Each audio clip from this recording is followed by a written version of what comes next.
સમાચાર મળી રહ્યા છે દ્વારકાથી, જ્યાં વાહન પર ભારત સરકાર કે ગુજરાત સરકારનું પાટિયું નજરે પડે તો ભલભલા ઢીલા પડી ચોક્કસ જાય, પરંતુ દ્વારકાની વાત સરકારી વાહન અને અધિકારીની ઓળખ આપીને ઠગતા ભેજાબાજની દ્વારકાની ખંભાળિયા પોલીસે કરી છે ધરપકડ।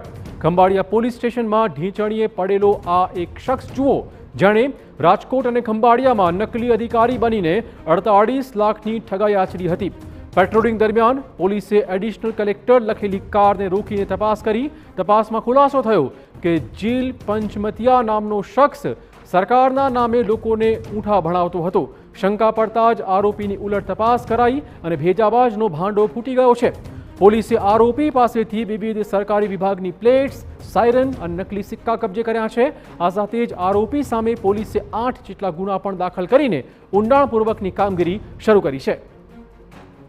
આપણે કહી દઈએ કે આરોપી જેલ પાસેથી administrative government of Gujarat, sub divisional magistrate, superintendent government of India emergency service, additional commissioner, additional કલેક્ટરના નામની પ્લેટ મળી આવી છે।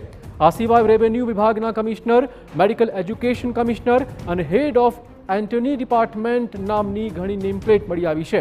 આ ઉપરાંત અનેક દવાઓ, એરગન, પિસ્તોલ સહિત 2 લેપટોપ અને અનેક મોબાઈલ ફોન પણ તેની પાસેથી કબજે કરાયા છે। ઉલ્લેખનીય છે કે આરોપી ખંભાળિયામાં એડિશનલ કલેક્ટર લખેલી કાર લઈને ફરતો હતો। તેણે ખંભાળિયાના યુવકને પોલીસમાં ભરતી કરવાની લાલચ આપી હતી। આ ઉપરાંત તેના ભાઈને કલેક્ટરના PA બનાવવાની લાલચ આપીને 32,000થી વધુની રકમ પડાવી હતી।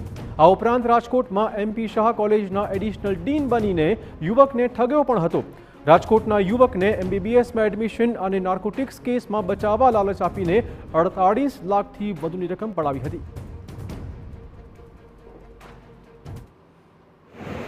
આવા લોકો વિરુદ્ધ સમાજની અંદર આકરા પગલાં લેવાય તેમજ એક ઉદાહરણરૂપ કાર્યવાહી થાય એના માટે અમને SP સાહેબ દ્વારા સૂચના થઈ આવતા ઉપરોક્ત તપાસના અંતે આરોપી વિરુદ્ધ નકલી દસ્તાવેજ બનાવવાના 2 ગુના,